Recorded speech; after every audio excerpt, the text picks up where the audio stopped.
Hello everyone, welcome to my channel. In previous video, we will discuss some important preposition. हमने कहाँ तक कर चुके हैं? हम 11th नंबर तक कर चुके हैं. आज हम उसी को कंटिन्यू करते हैं, फिर सॉल्व करते हैं उसी की प्रैक्टिस. प्रपोजिशन बहुत इंपॉर्टेंट टॉपिक है सभी एग्जाम्स के लिए, एकेडमिक के लिए और कॉम्पिटिटिव एग्जाम्स के लिए, सभी के लिए.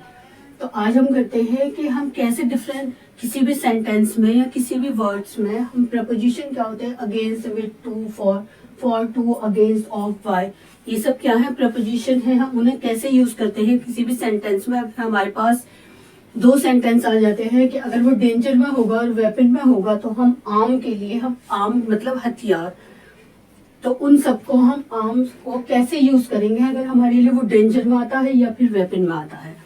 आपने ये सब वीडियोस तो देखे होंगे कि कैसे हम इंग्लिश बोलते हैं, कैसे करते हैं, लेकिन ये हमारे एकेडमिक से भी रिलेटेड है और हमारे कॉम्पिटिटिव एग्जाम से भी रिलेटेड है. बहुत सारे एग्जाम्स आते रहते हैं कॉम्पिटिटिव, जैसे रेलवे के चल रहे हैं अभी आजकल, और उसके बाद फिर टीचिंग के आ जाते हैं, फिर जुलाई में CTET और UP TET और ये सब आ जाता है.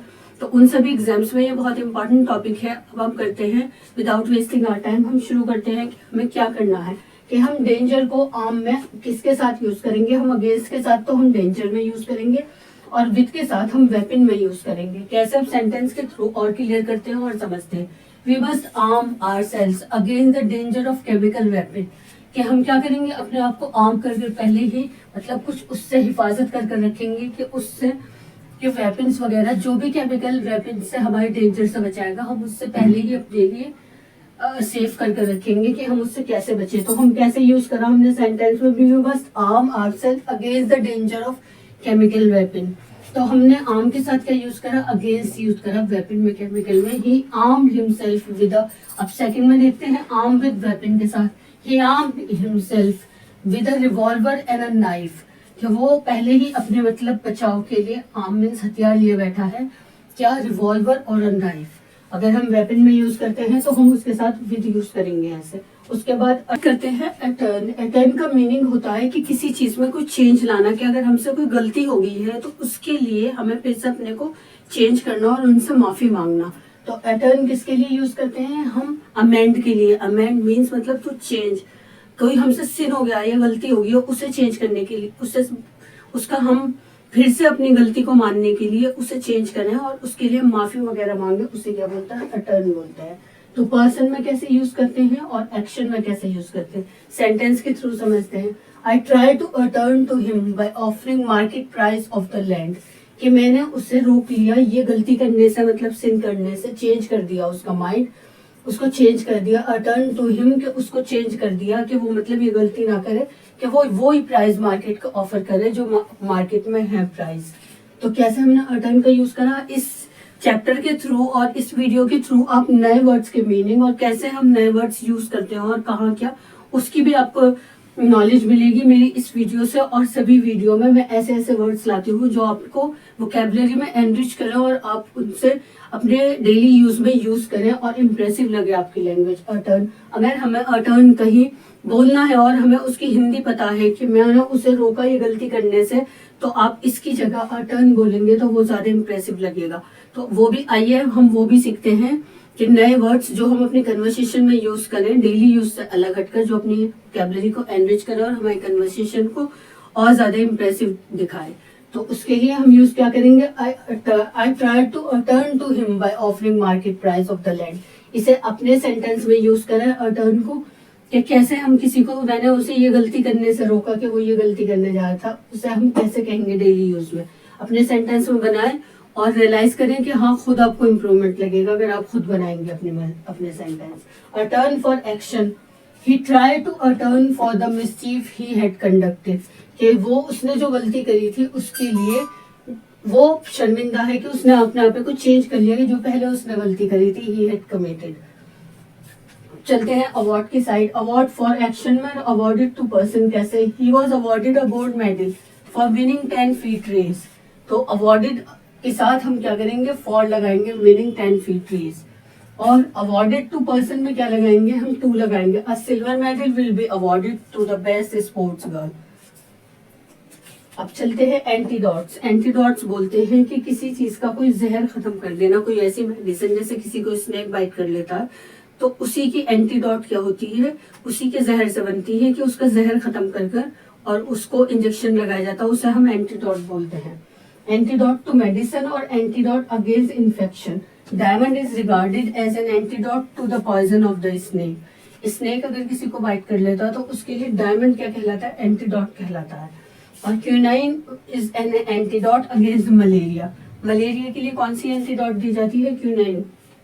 और स्नेक बाइट्स के लिए डायमंड को रिगार्डेड करा जाता है एज एन एंटीडोट। अब accuse of a crime accused by a person.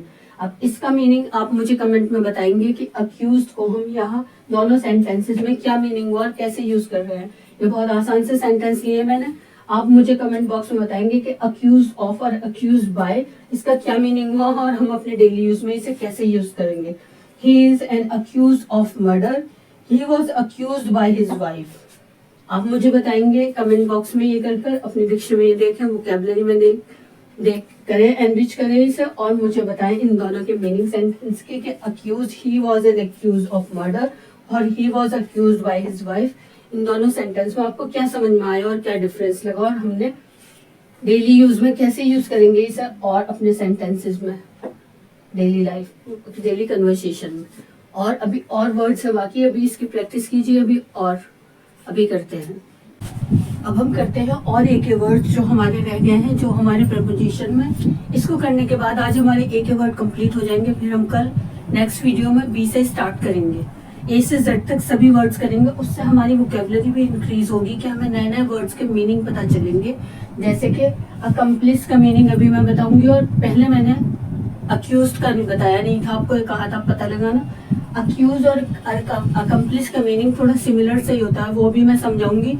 तो इससे हमें प्रपोजिशन तो पता ही चलता है कि हम कहाँ कैसे यूज करते हैं, ये सब इम्पोर्टेंट प्रपोजिशन है। लेकिन हमें सेंटेंस फॉर्म करना भी आता है। हम बहुत सारे वर्ड्स के हमें सेंटेंस मिलते हैं कि हम कैसे बनाएं, और हमें उससे हमें मीनिंग समझ में आता है बहुत सारे नए वर्ड्स का कि हम कैसे यूज करते हैं और कहाँ किसका क्या मीनिंग होता है। सेंटेंस के थ्रू हमें और क्लियर हो जाता है। तो आज हम एक वर्ड्स कंप्लीट करते हैं इन 3 वर्ड्स के बाद।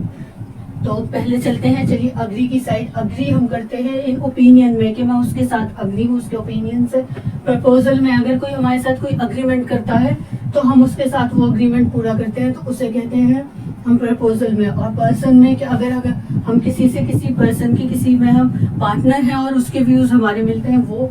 और अगर हम सब्जेक्ट में हैं किसी में, तो कैसे सेंटेंस के थ्रू और अच्छी तरह समझते हैं। पहले अग्री को हम ओपिनियन में करते हैं। Ganesh agree with Ram in opinion express by him. किसके, राम के थ्रू जो है एक्सप्रेस करे गए थे व्यूज, ओपिनियन, उसमें गणेश उनके अग्री है। तो हम कैसे यूज करेंगे ओपिनियन को, Ganesh agree with Ram in opinion express by him. और उसके बाद हम अग्री को प्रपोजल में कैसे करेंगे, I can not agree to his proposal of dividing a property, कि प्रॉपर्टी को डिवाइड कर दो, मैं उसके साथ उस प्रपोजल में अग्री नहीं हूँ। उसके बाद agree with person, fully agree with you on this issue, कि इस इश्यू पर मैं तुम्हारे साथ फुली अग्री हूँ। सब्जेक्ट में after a lot of discussion all agreed on the terms of agreement. कोई भी प्रिंसिपल अगर स्कूल में कुछ डिस्कस करती है या कोई भी किसी मीटिंग में, कोई बिजनेस में, ऑफिस में अगर कोई अग्रीमेंट होता है तो उस पर जब तक सबका वो अग्री नहीं होते हैं तब तक वो पास नहीं होता। आपने पार्लियामेंट में भी सुना होगा। तो after a lot of discussion all agreed on the terms of agreement, ये सब मान गए, उस पर अग्री हो गए। तो हम अग्री को कैसे यूज करेंगे, अब हमें 4 सेंटेंसेस मिलते हैं अग्री के, कि कैसे हम अपनी डेली लाइफ में इन 4 सेंटेंसेस को यूज करते हो। अगर इस सिचुएशन में हो तो हम कौन सा सेंटेंस कैसे यूज करेंगे। उसके बाद आते हैं थर्ड, अकम्प्लिश। अकम्प्लिश होता है कि मतलब मीनिंग होता है कि एक पर्सन किसी दूसरे पर्सन के साथ अगर किसी में हेल्प करता है किसी क्राइम को कमिट करने में, तो उसे बोलते हैं हम अकम्प्लिश।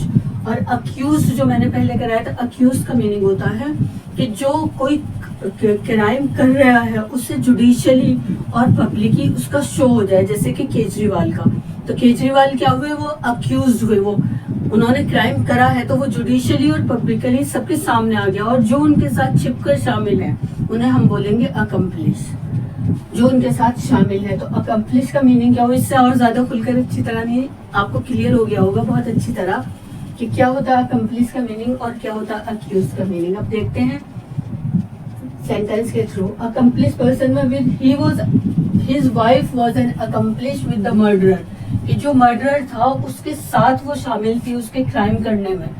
क्या थी वो उसके साथ शामिल थी। तो जो केजरीवाल के साथ मिले हुए थे, उनके जो काम करने वाले सब उनके साथ मिले हुए हैं, जो उनके साथ उसमें थे, वो क्या है, वो अकम्प्लिश है। और अकम्प्लिश इन एक्ट में his wife was an accomplish in the murder, कि वो मर्डर में थी, इन द मतलब में, उसमें शामिल थी और वो उसके साथ में मिली हुई थी मर्डर के। तो कैसे है आप अकम्प्लिश को यूज करते हैं कि वो साथ में मिली हुई थी पर्सन तो सारे उसके मर्डर के, और अगर हम एक्ट में कहते हैं तो वो उनके साथ में थी, उसमें थी शामिल मर्डर में। ऐसे ही अक्यूज का कि किसी ने मर्डर करा है तो वो क्या है, एक ऑफेंस है, जुडिशली भी और पब्लिकली भी। और अक्यूज क्या होता है, चाहे वो इंटेंशनली और वॉलेंट्री चाहे नहीं उसमें शामिल हो, लेकिन शामिल हो वो उसमें बिना जान पूछी और बिना किसी उसके, वो उनके साथ शामिल हो, उसमें उसका अग्रीमेंट हो, तो वो क्या होता है, अकम्प्लिस होता है। और क्लियर हो गया होगा मुझे, मैं समझती हूँ आप लोगों को अच्छी तरह। और इन सेंटेंसेस को फिर से पढ़ें, आपको फिर से क्लियर हो जाएगा। उसके बाद चलते हैं अथॉरिटी। आपको कहना है कि आपका छोटा भाई या बड़ा भाई छोटे भाई को डांटे जा रहा हो, उसे इंग्लिश में कहना है कि आपको कोई हक नहीं है मुझे इस तरह पूरे दिन डांटते रहते हैं या इंस्ट्रक्शन देते रहते हैं, तो उसे हम इंग्लिश में कैसे कहेंगे। आइए चलिए सीखते हैं मेरे साथ में। कैसे, authority for, authority on, authority over. तो कैसे हम यूज करते हैं, एक्शन में, सब्जेक्ट में और पर्सन में। You have no authority for instructing me as such. जैसे आपके बड़े भाई आपको डांट रहे हैं तो आप कहेंगे आपको कोई हक नहीं है आपकी बड़ी बहन कि आप मुझे पूरे दिन इस तरह इंस्ट्रक्शन देते रहे और डांटते रहे। कैसे कहेंगे उसे इंग्लिश में, you have no authority for instructing me as such. आगे देखते हैं सेकंड, अथॉरिटी ऑन सब्जेक्ट में कैसे, she is indeed an unquestionable authority on physics. कि आप अगर हिस्ट्री की टीचर हैं तो आपको कोई हक नहीं है कि फिजिक्स में आप क्वेश्चन करें किसी से इस सब्जेक्ट में, कि आप उसकी अथॉरिटी से उनसे, उनके उस सब्जेक्ट की टीचर से आप उससे क्वेश्चन करें। उसके बाद authority over, he has no authority over me officially, कि उसको अगर आपकी किसी से मैरिज बीच में रुक जाती है और आपको आपकी मैरिज नहीं हो पाती है उनसे, तो या आपका कोई अग्रीमेंट नहीं हो पाता है और वो आपको उसके लिए इंस्ट्रक्शन देते हैं, तो आप क्या कहेंगे, आपको कोई अथॉरिटी नहीं है, he has no authority over me officially, कि आप ये काम मेरे कागजों में नहीं हो कि आप ऑफिशियली मुझे इसमें अथॉरिटी है कि आपको हक है मुझे कुछ कहने का। तो कैसे हमने देखा कि अगर आपका छोटा भाई बड़ा भाई आपको डांटता रहता है, इंस्ट्रक्ट करता है, तो आप उसे कैसे कहेंगे इंग्लिश में, you have no authority for instructing me as such. और स्क्रीनशॉट ले लीजिए और रिवाइज कीजिए और अच्छी तरह प्रैक्टिस कीजिए सभी सेंटेंस में। उसके बाद हम नेक्स्ट वीडियो में मिलेंगे बी के वर्ड्स लेकर। अभी हमने ए के वर्ड्स करे हैं। आपको आई होप कि आपको बहुत सारे नए वर्ड सीखने के लिए मिलेंगे मेरी वीडियो से, और आपकी बहुत हेल्प होगी सेंटेंस में कि कैसे मेक करते हैं, कि कहाँ कौन सा सेंटेंस कैसे बनाते हैं। अगर आपको कुछ भी यूजफुल और इम्पोर्टेंट और कुछ भी आपको ऐसा लगे कि हाँ आपको कुछ सीखने के लिए मिला है, तो प्लीज़ आप अपने फ्रेंड्स के साथ शेयर करें और सब्सक्राइब करें मेरे चैनल को। और thank you for watching my videos.